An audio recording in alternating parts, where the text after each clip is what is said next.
partir do versículo 6. Os irmãos acompanham a leitura. E diz assim a palavra do nosso Deus. E digo isto, que o que semeia pouco também pouco ceifará.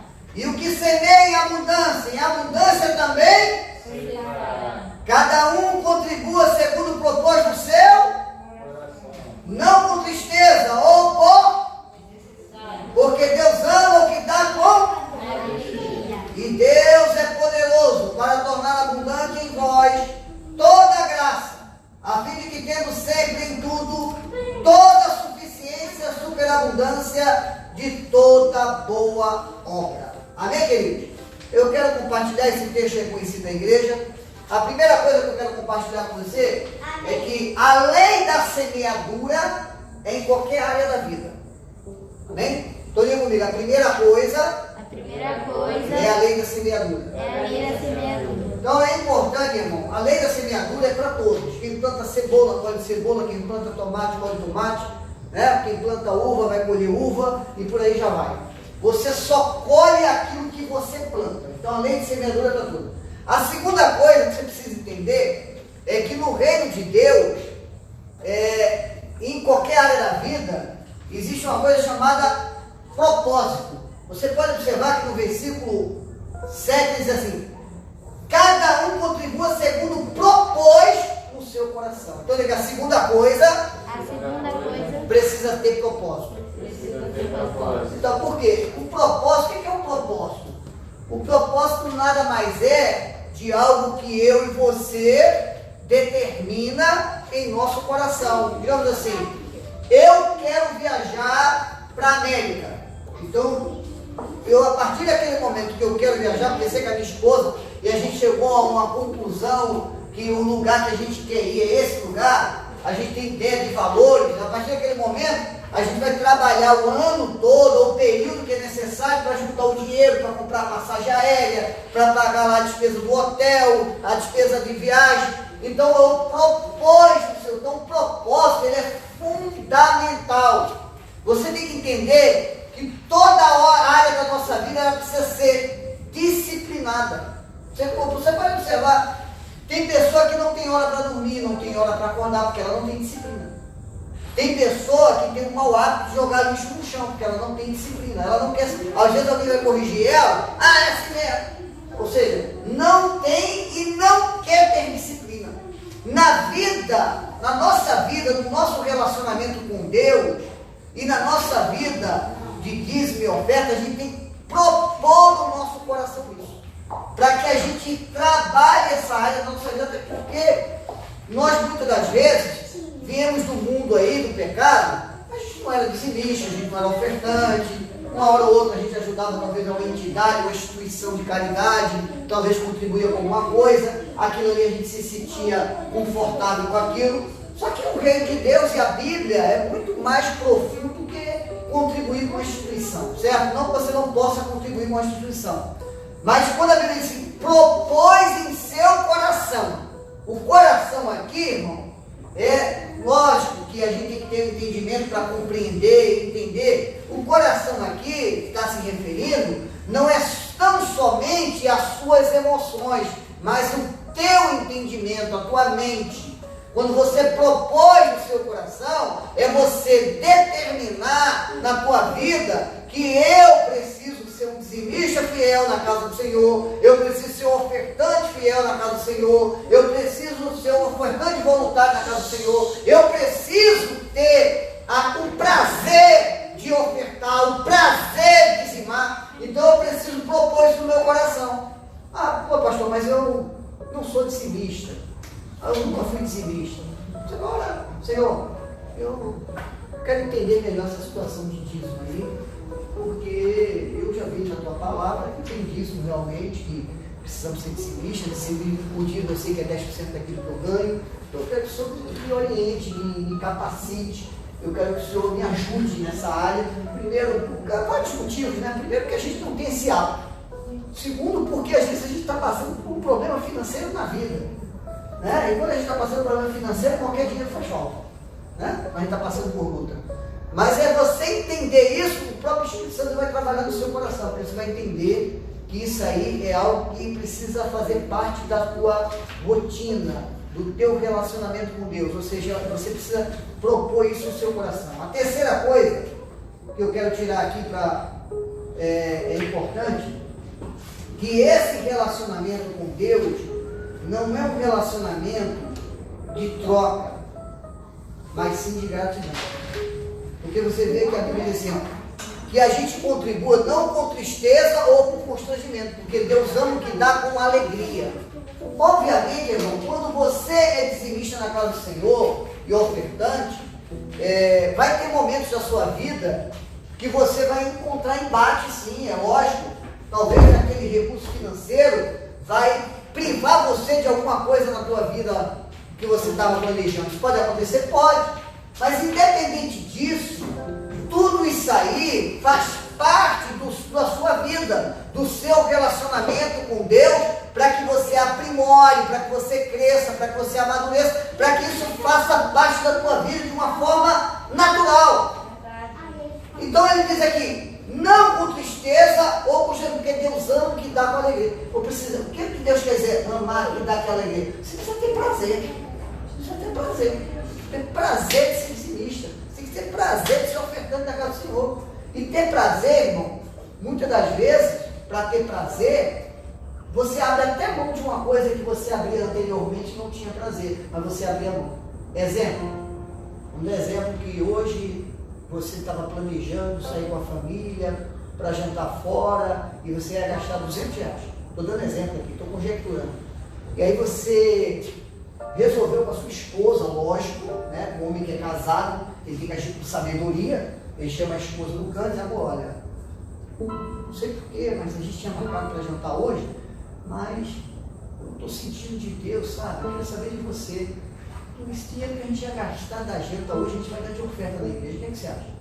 E a mulher disse, não, é Deus mesmo, eu também tinha pensado nisso, porque houve uma ligação, certo? Tem que ter sintonia, porque as coisas de Deus tem que ter sintonia. Porque o marido às vezes quer fazer, a mulher não quer, não tem sintonia, não pode fazer. Porque o segredo de relacionamento é isso, a gente saber estar sintonizado, o casal tem que estar sintonizado. Então, uma coisa é você ter prazer. E às vezes, quando você abre mão de algo que você desejou tanto para não ofertar na casa do Senhor, só que você não vai ofertar, sabe, contrariado, você vai ofertar com prazer. Você abriu mão de algo que você queria, que você tinha vontade de fazer, para ofertar. E Deus está vendo a tua atitude. E Deus vendo a tua atitude, ele fala aqui no versículo 8. E Deus é poderoso para tornar abundante em vós toda graça, a fim de que tendo sempre em tudo toda a suficiência, superabundez em toda boa obra. O que significa isso, irmão? Deus vai suprir as tuas necessidades. Então a quarta coisa que eu aprendi aqui é que Deus vai suprir as nossas necessidades. Agora não vai ser no teu tempo, não vai ser no meu tempo, vai ser no tempo dele. Eu tenho certeza disso. O que isso acontece, irmão? Tudo na vida exige sacrifício. Tudo exige sacrifício. Nada na vida que você conquista sem sacrifício, você vai dar valor. Pode observar isso. Tudo que você conquista. Abraão Lincoln dizia que sem sacrifício não há vitória. E é uma verdade. Sem sacrifício não há vitória. E vitória sem sacrifício não é, para mim, não considero como vitória. Eu considero uma consequência da vida. Agora, vitória com sacrifício é algo que você conquistou. Você abriu mão de algo que te custou, algo que tem valor para você, algo que para você é importante, algo para você que custou, sabe, algo de si. Então isso é importante. Então que você nessa noite, você vai ter um momento agora do ofertório, você vai ter um momento de ofertar na casa do Senhor, que o Espírito Santo de Deus continue trabalhar no seu coração, e que você entenda essas quatro coisas. Primeiro, a lei da semeadura, é muito importante você entender que a lei da semeadura é para todos nós, isso é muito importante. Você precisa ter essa convicção disso, porque quando você tem essa convicção da lei da semeadura, você vai perceber que existe outra coisa que é o propósito. Você vê a lei da semeadura, o propósito, certo? Aí ele fala outra coisa que nós acabamos de falar aqui, ou seja, que a gente faça, sabe, com prazer, que a gente tenha prazer de se ofertar na casa do Senhor. E a quarta coisa, que Deus promete suprir todas as nossas necessidades. Amém? Então vamos ter nosso momento de ofertório, e Deus vai assim suprir cada um de nós, e você vai dar o momento de adorar a Deus com a sua vida.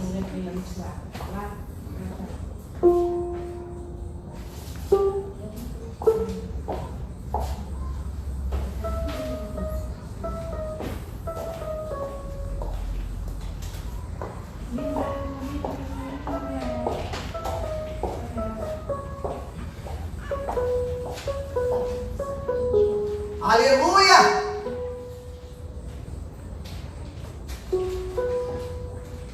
Está escrevendo, Jesus.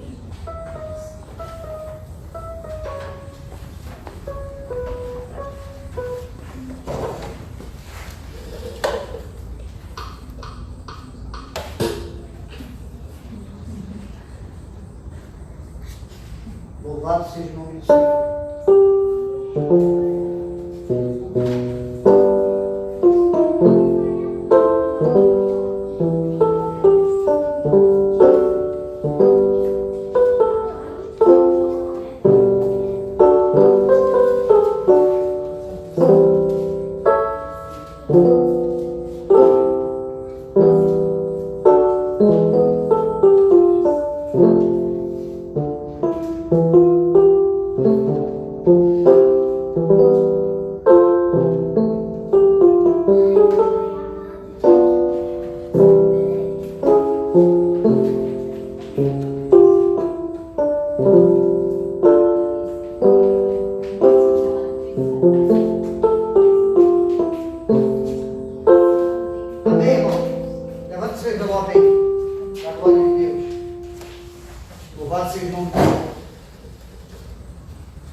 Senhor, te louvamos e te agradecemos por esse momento que o Senhor nos concede, de estar nesse momento do dízimo e oferta, momento de adoração a Ti, nesse culto que prestamos a Ti nesta noite, neste domingo, para Te adorar, para Te glorificar, porque Tu é digno de toda honra, de toda glória e de toda adoração. Recebe, Senhor, as nossas ofertas, nosso dízimo. Recebe, Senhor Deus, no momento deste culto, como a nossa adoração a Ti, reconhecendo, Deus, que Tu és aquele que nos sustenta, nos guarda, nos abençoa e nos livra de todo mal. Continua conosco, é o que nós pedimos em nome de Jesus. Amém e amém. Amém? A missionária vai estar aí recolhendo aí os envelopes. Eu quero, desde já, externar a Deus a minha gratidão pela vida dos irmãos. Glorifico a Deus pela vida de cada irmão que aqui se encontra. Sei que esse momento é um momento em que Deus nos permite estarmos juntos, para juntos adorar a Deus por tudo que Ele tem feito, por tudo que Ele é. Eu sei que uma coisa é certa, irmão. Eu e você sempre venceremos as lutas dessa vida, independente de que seja a luta, com Jesus a vitória é certa. Amém? Vamos assim, irmãos, assim, liberar nossas crianças para a salinha. Crianças para a salinha. Vamos para a salinha. Pode ir para a salinha ali, sem mais esse Vem aqui, Jesus quer que está chegando. Abra suas Bíblias, irmãos, na primeira carta aos Coríntios, capítulo 11. É um texto bem conhecido da igreja. Hoje é Santa Ceia na nossa igreja. Daqui a pouco teremos assim a celebração da ceia. Enquanto nós celebramos a ceia aqui, vamos ministrar uma palavra aos nossos irmãos que está dentro desse contexto da ceia. Primeira carta aos Coríntios, capítulo 11, a partir do versículo 23. Quem achou, diga amém. Diz assim a palavra do nosso Deus: porque eu recebi do Senhor o que também vos ensinei, que o Senhor Jesus, na noite que foi traído, tomou o pão e, tendo dado graça, partiu e disse: tomai e comei, porque isto é o meu, que é partido por vós. Fazer isto em memória de mim. Semelhantemente, também depois de cear, tomou o cálice, dizendo: este cálice é o novo testamento do meu sangue. Fazer isto todas as vezes que beberes em memória de mim. Porque todas as vezes que comeres este pão e beberes este cálice, anunciar a morte do Senhor até que venha. Portanto, qualquer que comer este pão, ou beber este cálice do Senhor indignamente, será culpado do corpo e do sangue do Senhor. Examine-se, pois, o homem a si mesmo, e assim coma deste pão e beba deste cálice. Porque o que come e bebe indignamente, come e bebe para a sua própria condenação, não discernindo o corpo do Senhor. Por causa disso, há entre vós muitos fracos e doentes, e muitos que dormem. Porque se nós julgássemos a nós mesmos, não seríamos julgados. Mas quando somos julgados, somos repreendidos pelo Senhor, para não sermos condenados com o mundo. Portanto, meus irmãos, quando vos ajunteis para comer, esperais uns pelos outros. Amém? Louvado seja o nome do Senhor. Eu quero compartilhar com você parte dessa leitura, começando pelo versículo 28, que diz assim: examinai, pois, o homem a si mesmo, e assim coma deste pão e beba desse cálice. Eu quero que você entenda uma coisa. Deus é o único que pode julgar o coração do homem, porque Ele é o único que conhece o coração do homem. Eu e você, muitas das vezes, podemos tirar, sabe, fazer conjecturas, tomar posições erradas ou ter pensamentos errados sobre as pessoas. Isso é natural do ser humano.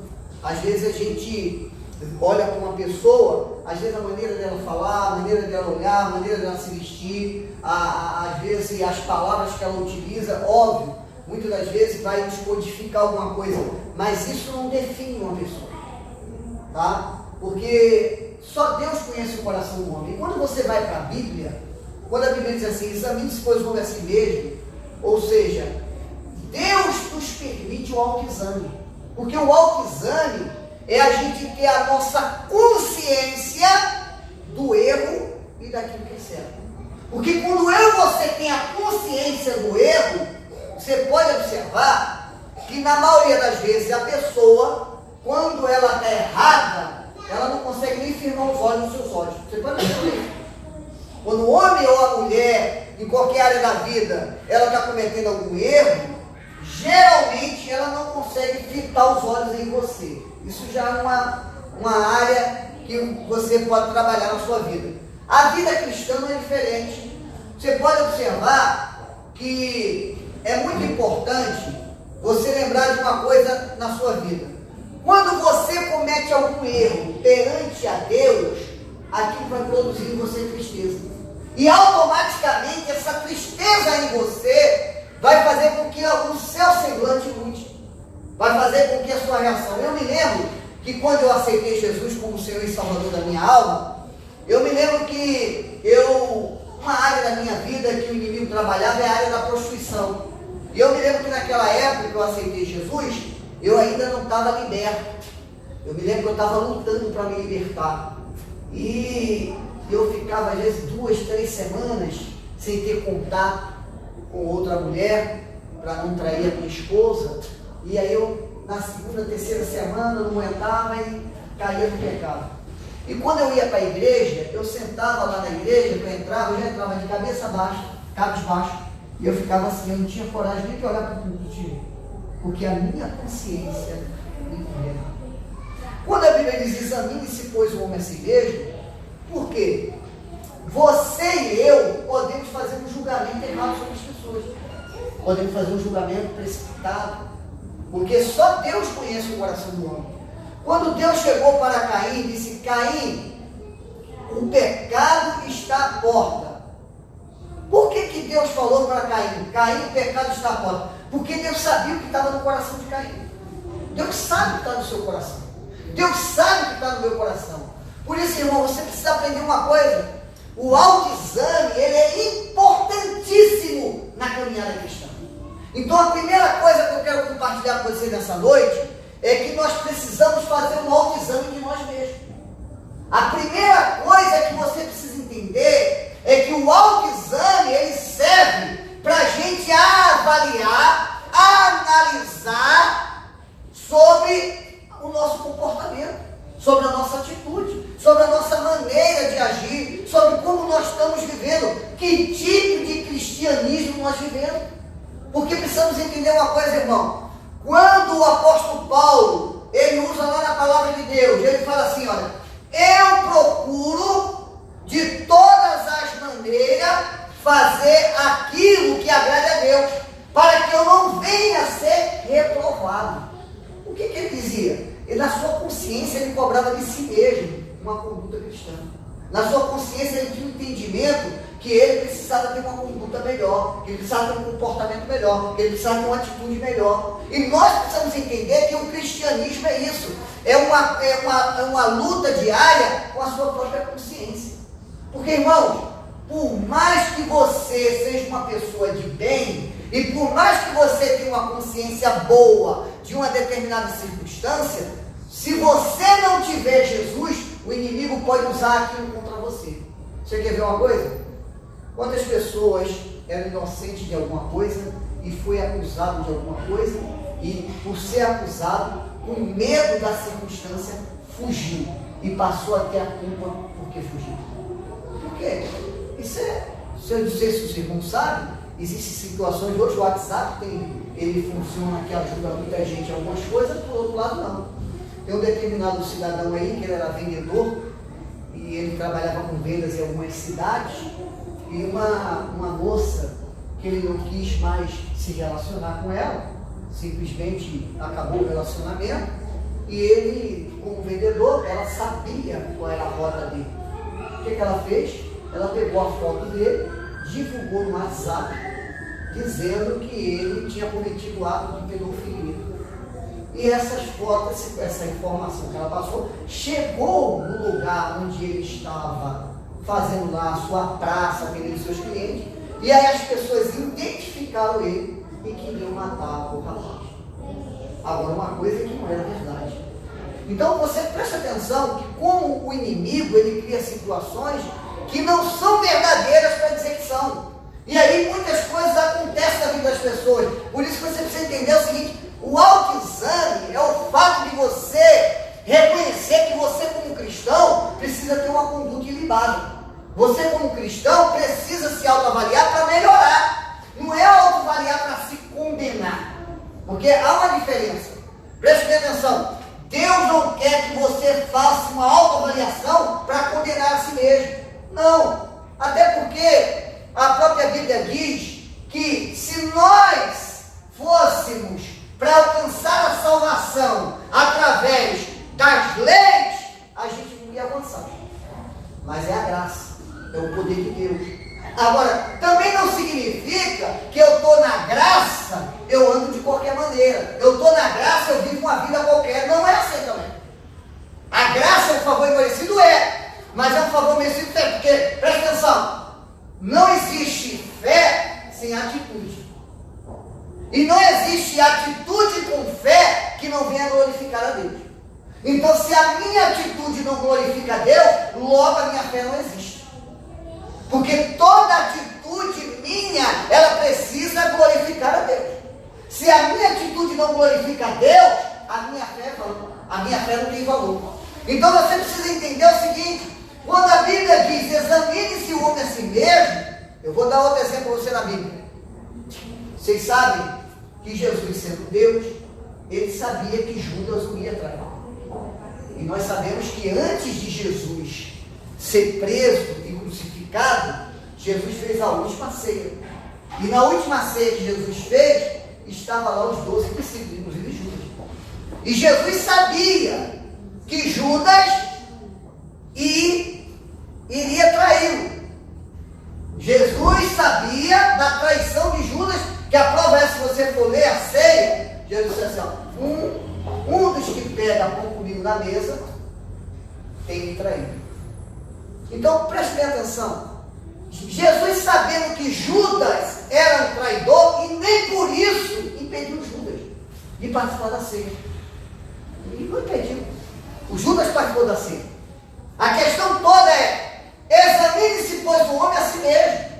Nós temos que entender, irmão, que o nosso relacionamento com Deus, na igreja, não está pautado naquilo que o pastor vê, naquilo que os irmãos vê e naquilo que os irmãos sabem, mas sim naquilo que Deus vê. Porque Deus vê, Deus conhece o homem Então pense uma coisa, examine-se, pois, o homem a si mesmo. Ele fala de uma maneira bem clara aqui, ó. Examine-se, pois, o homem a si mesmo, e assim coma deste pão e beba desse cálice. Quando Jesus fala assim, coma desse pão e beba desse cálice, o que Jesus quer dizer com isso? É que eu tenho que ter a minha consciência. Se eu quero fazer parte do corpo de Cristo, eu não posso viver uma vida reprovada por Deus.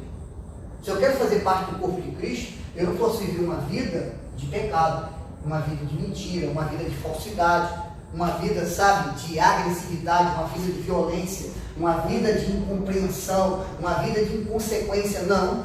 Se eu quero viver uma vida que agrada a Deus, não importa a luta ou o problema que eu estou vivendo, eu tenho que ter a minha consciência do erro e procurar se retratar. O que a Bíblia diz? Jesus falou o quê? Se alguém tem alguma coisa contra o seu irmão e vem trazer uma oferta, deixa a tua oferta no altar, vai lá primeiro, se conserta com o teu irmão e depois vem e oferece a tua oferta.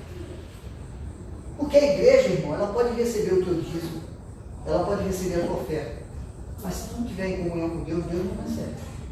A igreja recebeu, Deus não recebeu. O que é mais importante para Deus do que o dízimo e a oferta é a tua comunhão com Ele. Agora é óbvio que você, tendo a consciência do erro e está procurando se levantar, se retratar, se cuidar, se corrigir, isso vai fazer toda a diferença na sua vida. Então preste atenção, o julgamento de Deus, ele parte desse princípio. Primeiro, a consciência do homem. Ou seja, julgue-se o homem a si mesmo, examine-se o homem. Então nós temos que ter a nossa consciência com Deus. Porque se você tem uma consciência, o que a Bíblia tem lá em 1 João 5,19, 1 João capítulo 5? Se a tua consciência não te condena para com Deus, quem te condenará? Você tem a consciência livre, irmão. Eu posso dizer 1000 coisas sobre você, eu posso levantar 1000 acusações contra você, mas a sua consciência está limpa. Então temos que aprender uma coisa, ter a consciência limpa é entender que a tua vida diante de Deus está aprovada.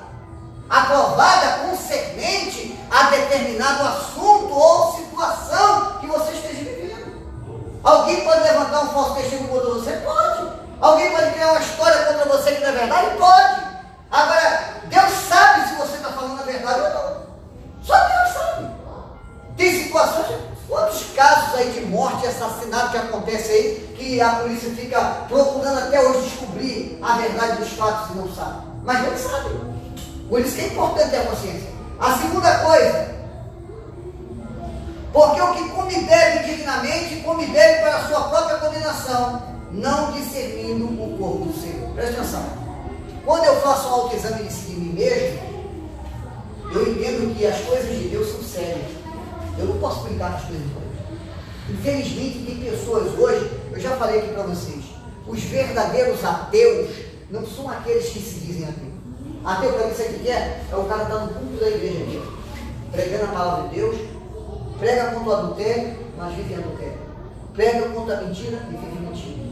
Prega contra o roubo e vive roubando. Prega contra a corrupção e está na corrupção. Felizmente. Hoje, infelizmente, há 40 anos atrás, quando o camarada dizia assim, ali vem um pastor, as pessoas honravam e respeitavam. Hoje, poucos lugares honram e respeitam pastor. Por quê? Porque, infelizmente, muitos cidadãos que têm título de pastor, têm uma carteira de pastor, mas nunca foi pastor. Tem cara de pastor, parece que é pastor, mas nunca foi. Ou, vou tirar o título de pastor, diz que é crente, tem cara de crente, parece que é crente, mas não é. Porque o cristão, irmão, desde a história da igreja antiga, o cristão ele é visto de outra maneira. O cristão é visto como uma pessoa honesta, como uma pessoa justa, como uma pessoa correta, como uma pessoa respeitadora, como uma pessoa compreensiva, como uma pessoa que não é violenta, como uma pessoa que é flexível, como uma pessoa que é longânima, como uma pessoa que é benigna. O cristão é visto desta maneira. Então, quando ele diz assim, a palavra de Deus fala aqui, ó, porque o que come e bebe para a sua não discernir o corpo do Senhor, tem gente que não discerne as coisas de Deus, irmão. Você quer uma coisa? Chega na igreja, tem gente que vem na igreja, vem de qualquer maneira, senta de qualquer maneira, não tem postura para sentar na igreja, quer ficar conversando na igreja. Isso é falta de reverência. Na hora do culto, não é o momento de você entrar na igreja, você é um momento de reverência. Não é reverência ao pastor, é reverência a Deus. É o momento que a gente está cultuando a Deus. Então é aquele momento que você separou para Deus. Como você separou para Deus, você tem que ter um discernimento espiritual, que as coisas de Deus não se faz de qualquer maneira. Aí, não discernir o corpo do Senhor. O que é o corpo do Senhor? É a igreja. Então, eu não posso tratar a igreja de qualquer maneira. Muitas das vezes as pessoas não têm conhecimento de causa. O pastor Silas, uma vez, um cidadão repórter foi caluniar ele, de uma certa forma, e a igreja. E ele processou o cara juridicamente, que era um repórter conhecido, numa determinada emissora. E ele disse, interessante que ele processou, não foi porque ele queria dinheiro do cara, não. Ele só queria que o cara se retratasse com a igreja. Ele disse, falar de mim pode falar, mas da igreja não. A igreja do Senhor, ninguém pode tocar na igreja. Por isso que tem muita gente que não entende. Tem muito pastor e líder na igreja que está padecendo, sabe por quê? Porque ele quer tratar a igreja como se fosse dele. A igreja dele é de Jesus. O pastor, a Bíblia diz assim, porque vós, pastores, dará conta das ovelhas ao Senhor. Mas dará conta em que sentido? As ovelhas do Senhor. O pastor, ele cuida do rebanho. O pastor, ele conduz o rebanho. O pastor, ele orienta o rebanho. O pastor, ele usa a revelação da palavra para levar a igreja. Não é porque ele é dono da igreja. A igreja é de Jesus. Quem morreu na cruz por você foi Jesus. Quem lhe dá a vida eterna é Jesus. Então a igreja é do Senhor Jesus. Então, irmão, tem muita gente, infelizmente, que está dentro da igreja. Está na igreja, mas não discerne as coisas espirituais. Não sabe separar. Ele trata as coisas de Deus de qualquer maneira. A gente tem que aprender isso. Você quer ver discernir as coisas espirituais? Tem gente fazendo piada de Jesus, piada de Deus, piadas assim, sabe? Que a gente vê que, gente, é muita falta de reverência, é muita falta, sabe, de respeito com as coisas de Deus. A gente tem que saber separar isso. Mas tem brincadeiras que você, até o pessoal usa muito, que vocês devem conhecer, o camarada que estava em determinado lugar, aí diz que foi o corpo de bombeiro socorrer ele não quis, foi o camarada do bote socorrer ele não quis, foi não sei o quê, e daqui a pouco a enchente foi e morreu. E aí foi perante a Deus, e aí ele, Deus, não, eu mandei bote, mandei lancha, mandei tanta gente, você não quis ajuda. Aí são coisas que você pode usar uma história desse tipo, que não é agressiva, que não é desrespeitosa, que não é ofensiva, ao contrário, está mostrando para o ser humano que Deus vai usar pessoas para nos socorrer, pessoas para nos abençoar, pessoas para nos ajudar. Então é diferente. Então, irmãos, que eu e você tenham esse discernimento. Você quer ver uma coisa? Você vai ler a Bíblia? Olhe. Tem gente que diz assim, não, a Bíblia é um livro. Não, a Bíblia não é um livro. A Bíblia é o livro dos livros. Por isso que chama-se Bíblia. Bíblia significa livro dos livros. Outra coisa, a Bíblia não é somente o livro dos livros. A Bíblia é a palavra de Deus. Entendeu? A Bíblia não contém a palavra de Deus. A Bíblia é a palavra de Deus. Por isso que às vezes, hoje estamos vivendo um tempo moderno, hoje, que as pessoas usam muito celular com o aplicativo da Bíblia. Então, no celular, contém a Bíblia, não é a Bíblia. Você ter a Bíblia é outra coisa. Você ter a Bíblia aqui, você tem a palavra de Deus. Então a palavra de Deus, só para você ter ideia, nos tempos antigos, os sacerdotes, os homens de Deus, profetas, quando iam escrever algo, eles reverenciavam. Quando alguém ia ler a Bíblia, por isso que nas igrejas evangélicas, em algumas até hoje, tem esse costume, Quando alguém vai ler a Bíblia, as pessoas ficam de pé. É uma maneira de demonstrar sua reverência à palavra de Deus. Não que necessariamente seja obrigado a fazer isso. Já falei aqui para os irmãos. Às vezes você está sentado, está mais reverente do que não está em pé. E a reverência tem que começar no coração do homem. Entendeu? Então, irmão, a segunda coisa que eu quero compartilhar com você, que baseado no juízo de Deus, ou seja, Deus é o único que pode julgar o coração, é que você precisa ter o discernimento do corpo do Senhor. As coisas de Deus é de Deus, irmão. Não pode bagunçar não, tem que ter respeito. Quero compartilhar com você a terceira coisa. E por causa disso há entre vós muitos fracos e doentes, e muitos que dormem. Presta atenção. Aprenda uma coisa. A igreja de Deus, você tem que aprender a respeitar a posição eclesiástica. Se existe um pastor, se existe um líder, se existe um diácono, você tem que respeitar. Muitas das vezes, talvez aquele pastor, aquele líder, aquele diácono, talvez dê um bom exemplo para você, mas isso não é justificativa para você não respeitar. Você tem que saber lidar com as situações, porque você tem que saber separar isso. Você quer ver um exemplo disso? Vocês conhecem a história do sacerdote Eli, certo? O sacerdote Eli, ele era um cara que estava reprovado por Deus. Por quê? Porque ele deixava os filhos dele fazer o que queria, né? Com aquelas ofertas, aquele sacrifício. E aí o que aconteceu com ele? Né? Aconteceu com ele, ele caiu da cadeira para trás e morreu. Irmão, aprenda uma coisa. A reverência na posição eclesiástica é fundamental em qualquer área da vida. Deus, ele não desconstrói princípio. E Deus, o próprio Deus, respeita princípio. Você pode observar isso. Então aprenda que você, quando você lê a palavra aqui, e por causa disso entre vós muito fraco e doente, tem muita gente, irmão. Você sabe qual é o maior problema das pessoas hoje? Você já viu crente no manicômio? Sabe o que é crente que vai no manicômio? É crente que brinca com a palavra. É crente que não respeita a liderança espiritual. É crente que fica falando mal de pastor. Quando eu digo falar mal, e eu quero ensinar uma coisa aqui para vocês hoje, que é muito importante. Quando eu cometer alguma coisa errada, eu falo assim, não, pastor Evaldo, não diga assim, não, diga Evaldo. Não diga pastor Evaldo. Porque isso no mundo espiritual, isso tem um peso.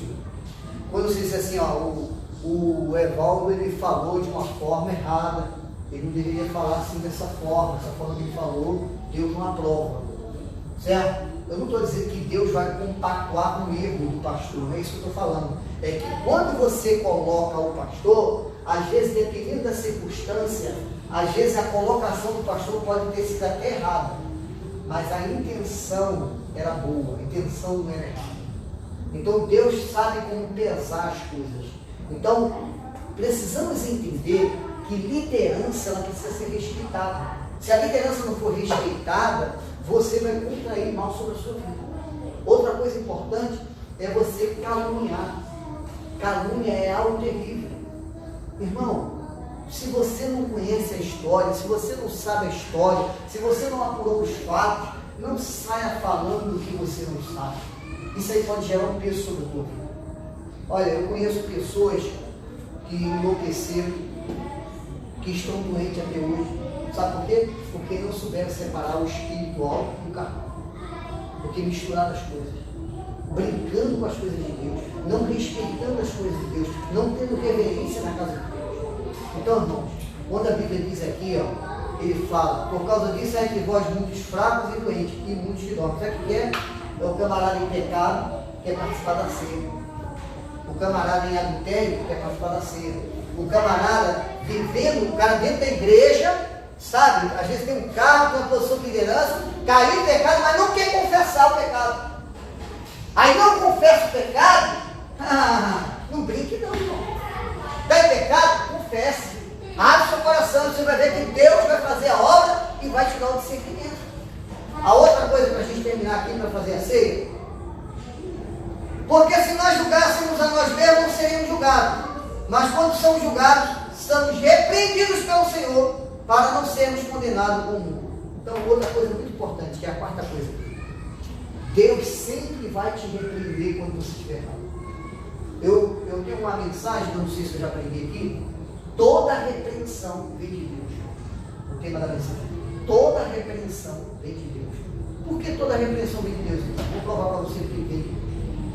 Porque olha só, alguém vai ser repreendido daquilo que está fazendo certo ou errado? Daquilo que está fazendo errado. Se você está fazendo alguma coisa errada, Deus quer que você faça a coisa errada ou a coisa certa? Deus quer que você faça a coisa certa. Então, como Deus quer que você faça a coisa certa, Deus vai usar pessoas para repreender você. Deus vai usar pessoas. Então, em algum momento da sua vida, você pode ser repreendido por algo que você está fazendo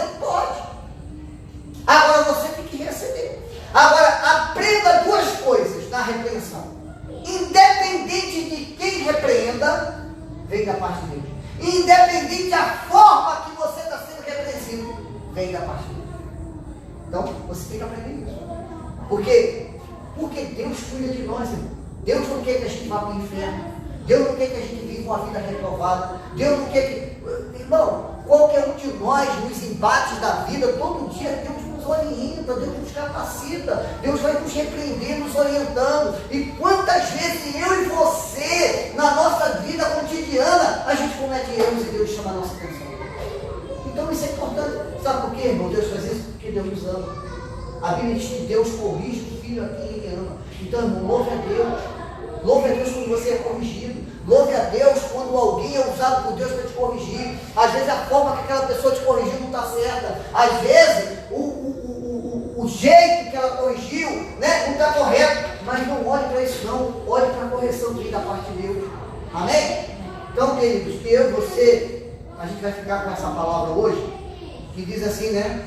Quando nós somos julgados, somos repreendidos pelo Senhor para não sermos condenados com o filho. Que eu e você possa pensar sobre isso. Que eu e você possa analisar isso. Deus não quer que a gente seja condenado com o mundo. Ele vai usar pessoas para chamar a nossa atenção. Então, irmão, quando alguém te repreender, dê graças a Deus, dê glória a Deus. Senhor, eu te agradeço. Tu usou fulano, tu usou a ciclana. Eu me lembro que uma vez, eu falo um pouco alto, né? Eu estava com um irmão que já conheço há muitos anos, ele não era nem convertido na época que eu conheci ele aceitou Jesus como Salvador, eu me encontrei com ele, eu fui fazer um trabalho lá, um trabalho dele lá na empresa dele, e aí ele chegou para mim e disse assim, Paulo, eu posso falar uma coisa para você? Não pode. Rapaz, você tem um problema. Eu falei, qual é o problema? Você não vai ficar zangado comigo? Eu disse, não, você fala muito alto, cara. Não. Você fala brigando, você fala muito alto. Aí usou um versículo da Bíblia, a Bíblia diz que nós devemos exalar o verdadeiro perfume de Cristo. E dessa forma você fala, você transmite para as pessoas grosseria, ignorância, violência. Isso não está certo, você como cristão. Aí eu falei, que problema? Vai ficar zangado? Não, Deus está te usando na minha vida. O meu irmão está falando é verdade. Me ajude a oração para ser verdade. Então a vida cristã é isso. Independente do lugar onde você está, independente do momento que está passando, a gente não pode usar a nossa justificativa. A nossa justificativa é um método de defesa que a gente tem para argumentar, mas não significa que a gente vai prevalecer com aquilo, não. Tem que reconhecer que é bom e acabou. Amém? Vamos fazer então, sua Bíblia está aberta aí? Vamos fazer a nossa Santa Ceia.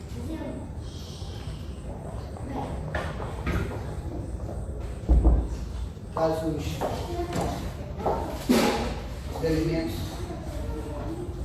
Irmãos, nós vamos distribuir aqui a ceia. Pode ficar de pé para a gente ler? Pode entregar. Pode de pé.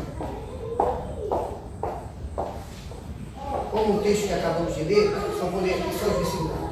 E diz assim a partir do eu recebi do Senhor, que também vos ensinei, e o Senhor Jesus, na noite que foi traído, tomou o pão, e tendo dado graça, partiu e disse, tomai e comei, isto é meu corpo que é partido por vós. Fazei isto em memória de mim. Semelhantemente também, depois de cear, tomou o cálice, dizendo, esse cálice é o cálice do Novo Testamento, do meu sangue. Fazei isto todas as vezes que bebedes, em memória de mim. Amém? Então, aqui, irmãos, aqui, esse pão simboliza o corpo do Senhor Jesus, que foi partido por nós na cruz do Calvário. Esse suco de uva aqui simboliza o sangue do Senhor Jesus, que foi derramado na cruz do Calvário por você. Amém? Então, isso é um momento, é um memorial, é um momento de a gente fazer a nossa reflexão de vida como cristão. Será que nós temos dado testemunho de cristão? Será que nós temos transmitido para as pessoas o amor de Cristo? Será que o sacrifício de Cristo na cruz para nós tem valor? Será que o sangue de Jesus realmente nos purifica de todo pecado? Eu tenho convicção que sim. Agora a questão é se a gente na prática declara isso no mundo físico e espiritual. Amém? Vamos orar. Pai, mais uma vez, colocamos diante de Ti, Senhor. Ó Pai querido, esse momento, Senhor, da Santa Ceia, colocamos diante de Ti, Senhor, esse pão e esse suco de uva, Senhor, que simboliza o Teu corpo, que foi partido por nós na cruz do Calvário. Ó Deus, esse suco, Senhor, que simboliza o teu sangue que foi derramado na cruz do Calvário por nossas vidas, pelos nossos pecados, Senhor. Ó Deus querido, nós consagramos a Ti, Senhor, que a tua unção, o teu poder seja sobre esse pão, sobre esse suco, e que cada um que vai participar nesse momento, Senhor, possa sentir a tua unção, a tua presença, a tua graça, o teu poder, e sejam renovados para a glória do teu nome, Pai, em nome de Jesus.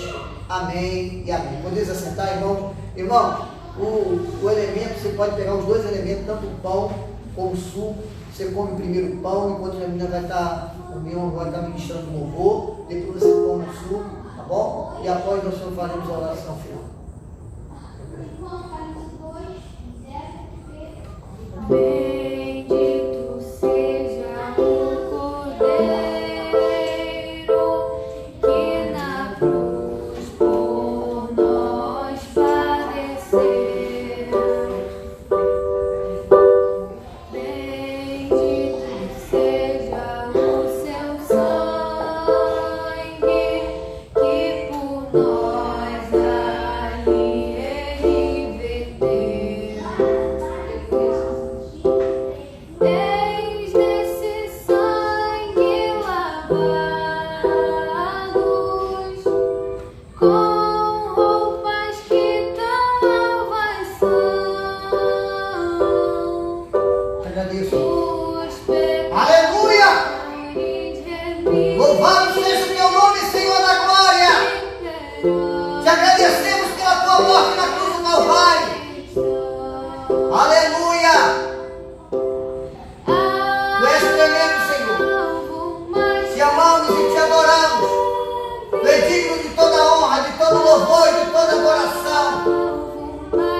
Participar desse momento da Santa Ceia, esse memorial, Deus, que lembramos do teu sacrifício na cruz do Calvário pelas nossas vidas. Aleluia.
Alto, alto. Vou ficar de pé, irmão.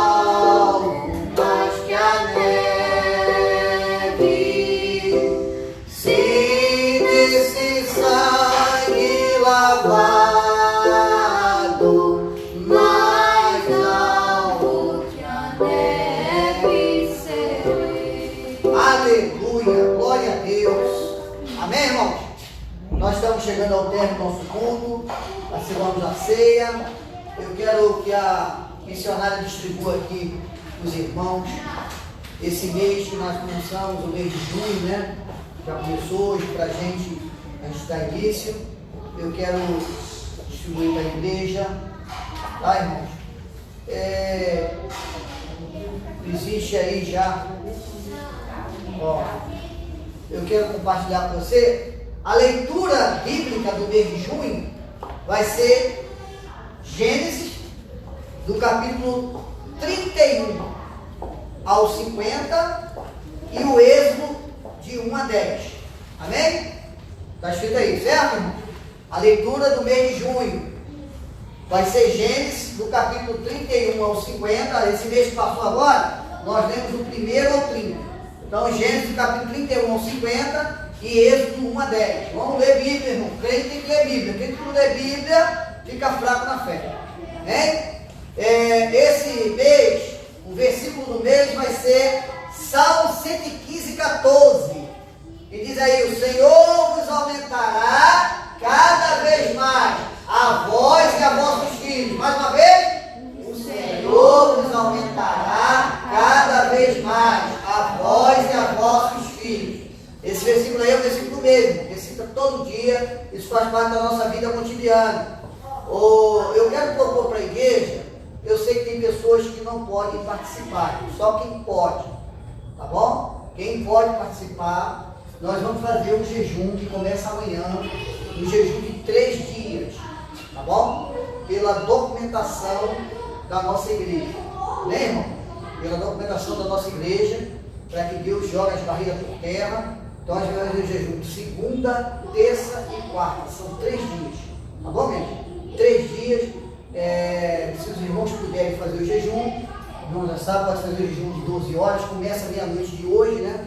Meia-noite de hoje começa, ou seja, você pode fazer o jejum até meio-dia, se você puder fazer até 17, é o que você puder, cada um sabe daquilo que pode fazer. O importante é participar. Então vai ser 3 dias de jejum. O irmão sabe que 3 dias de jejum, esses 3 dias de jejum não vai atrapalhar o dia dos namorados, se os irmãos estiverem tranquilos. Dia dos namorados vai ficar liberado. Então, segunda, terça e quarta. Dia dos namorados vai ser só no sábado, né?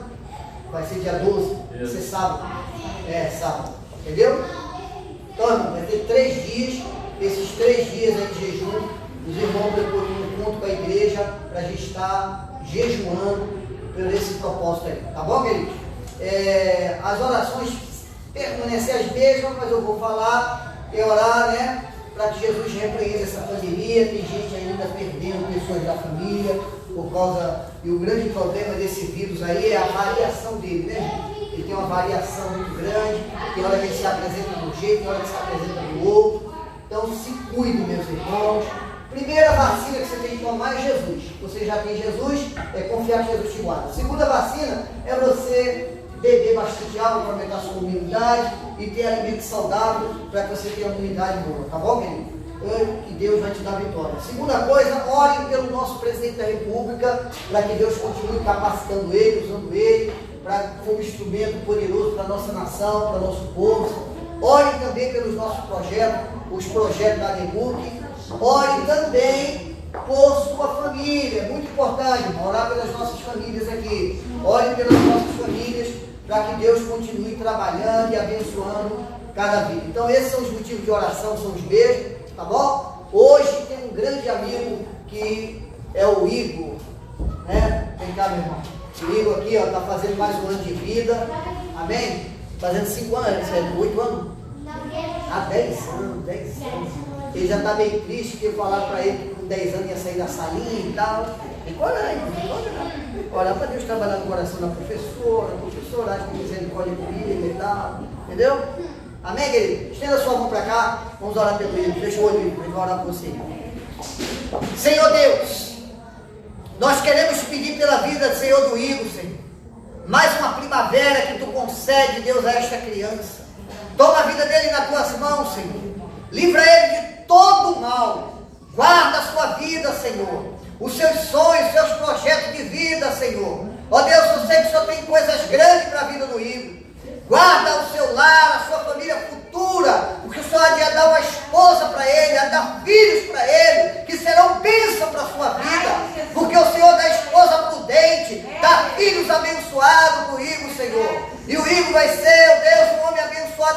ti, um jovem, Senhor, cheio do teu Espírito Santo. Ó Deus, dá sabedoria a ele, guarda ele, livra ele de todo o mal, Senhor. Continua a abençoar sua mente e seu coração. Tira tudo da tua mente e da mente dele que não provém de ti, Senhor. E dá a ele, Deus, o desejo de te servir cada dia mais e caminhar na tua presença, Pai. Eu te peço, Senhor, eu abençoo a vida do Igor, em nome de Jesus. Amém. E agora, parabéns a você, nessa data querida. Muita felicidade, muitos anos de vida. Parabéns a você, nessa data querida. Muita felicidade, muitos anos de vida.